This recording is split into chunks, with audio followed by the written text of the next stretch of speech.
All right, what is up, PHIL120? So, just making this super quick for all the people who wanted to learn about OBS. So, bear with me in my little black, or my big black screen up here. I'm about to hit a little button, and we're going to enter sort of in. So, this is OBS. And when I say this, I mean this part of the screen here. The rest is OBS repeating itself over and over, because what I'm using it to do is capture my entire monitor, which just means that I get my monitor forever. So ignoring that for now, what I'm going to show you guys how to do is how to build a new scene from scratch. So we are in fact recording. I hope this doesn't. Let's just make this test scene. So everything's going to go dark real quick. So I'm going to come back to my voiceover PowerPoint section. So this is what I use to make my project, and it's very straightforward. It can be found, I'll leave a URL in the description down here. Professor Ryman also posted one in his course dialogue about how to make the recording itself. So what you'll get, whether you're on a Windows or a Mac, is this little dialogue down here at the bottom. And that is where literally all you need to do the controls. So if you look at what I've gotten here, you'll have a bunch of scenes. You'll have one scene. I use this for a lot of different stuff. Face, really, really huge. But that said, you can customize scenes to be whatever you want them to be. I can add whatever I want in here, and I can choose from all variety of different things, and it'll show it. So if I want, just as an example, I've got so I have two monitors. On this monitor over here, I've got Google Chrome. And so I could add Google Chrome, and I get this little drop down that you guys can see, and I can see all of the things that I have open, and I can capture either the inner window or the entire thing, and you guys can play with that. But then basically I get to see my Google Chrome window. Now down here are your different configuration options. So once you've set up your scene and you've kind of gotten everything in there, it might look a little hectic, but you can press edit scene and you can actually move things around dynamically. So if I only want to see a little portion of my Google Chrome as opposed to the whole thing, I can do that. I can resize windows. I can cut them so that I only see a specific portion. And I can even crop them dynamically so that I only get a certain part of that window. So the commands for that, for resizing, you just hit edit scene and you scale the window down. For misforming the window, you want to hold shift when you're scaling it. Letting go of shift, if you accidentally do that, will stop the misform process. And to crop a window dynamically, you can hold alt. If I click on my face over here, I can actually, my webcam captures a little bit more than it needs to, so I can trim that down and get rid of myself the same way I can manipulate Chrome. So I'm going to go ahead and just click off Chrome so we don't have to look at that anymore. So what I did is, I'm going to bring up my PowerPoint here real quick. I just made my presentation in Keynote on my Mac because I was imitating Professor Ryman's the structure of his remarks. So while we're not in Infinite World, you'll be able to see this PowerPoint here. And so if we add a couple slides, and we have our title slide, and we have slide 1, slide 2, and slide 3, I'll delete the rest just for demonstrative purposes.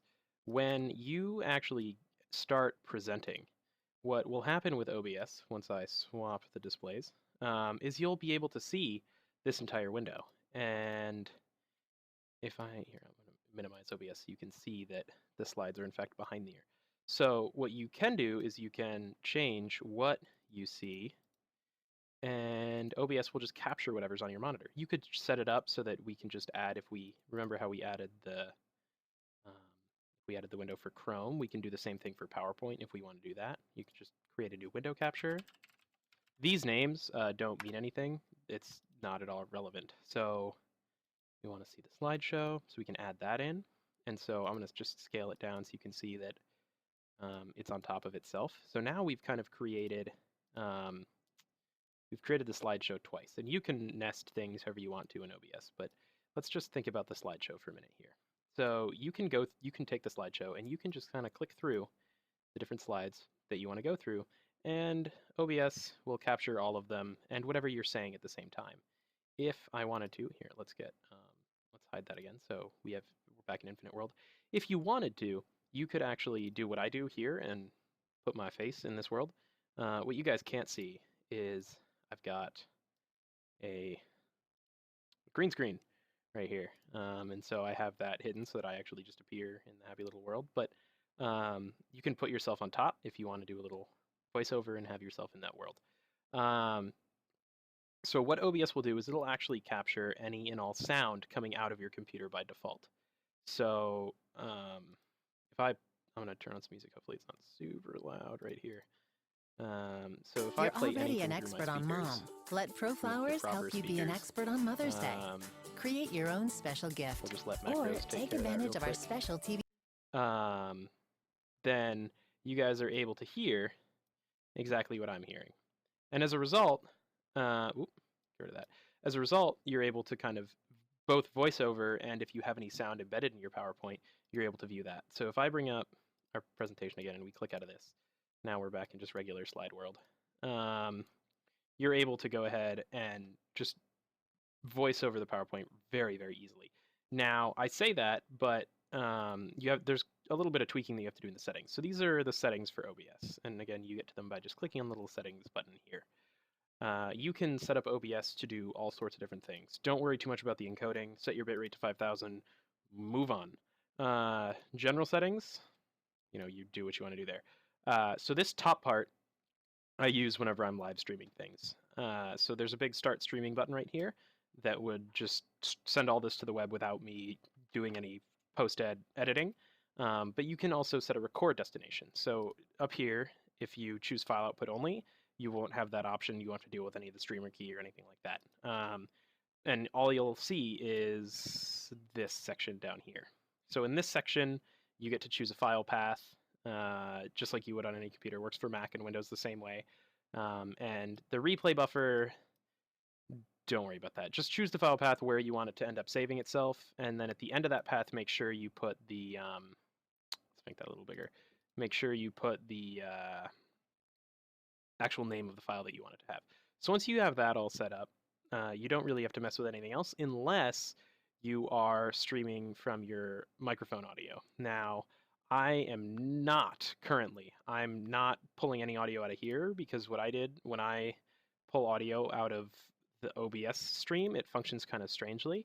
But instead what I do is I actually pull the audio through my headset using the webcam button.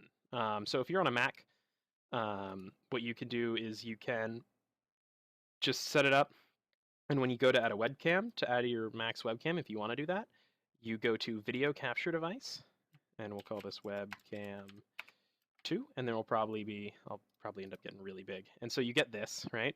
And so you just pick your built-in Retina display, I believe it's called, or front-facing webcam. I forget the exact name of it, but you pick your device and you hit OK. I can't use it because I'm already using my webcam, but that's basically the process that you go through there. I hope that makes sense. It's very straightforward. So once you got your presentation, let's see if I can open mine up here. Okay, so this is my presentation that I used for Dope. So if we're back here in OBS land, you just have to hit Start Presentation. And as long as that's on your first monitor, I have to keep swapping them. At this point, you can just hit Start Recording on OBS, switch back to your PowerPoint, and once you're back to your PowerPoint, all you got to do is click through, do your voiceover, and once you're done, you just trim the clip using any video editing software. Windows Movie Maker is a free version for Windows. iMovie if you have the Mac equivalent, but I believe QuickTime will also do the same thing, just for basis clip trimming. Once you got that video file, you can output them however you want. Again, that's in Settings under Broadcast Settings. You just browse, and whatever you make this extension needs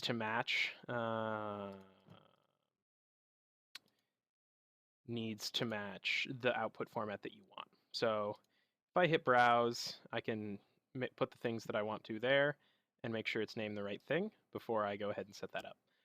If you have any questions, I'll make sure to leave my school email in the comments below, but OBS, very straightforward. I'll leave a link there, and you can mess around with it. I would strongly encourage it. It's a super fun program. So that's all. Thanks, guys. Cheers.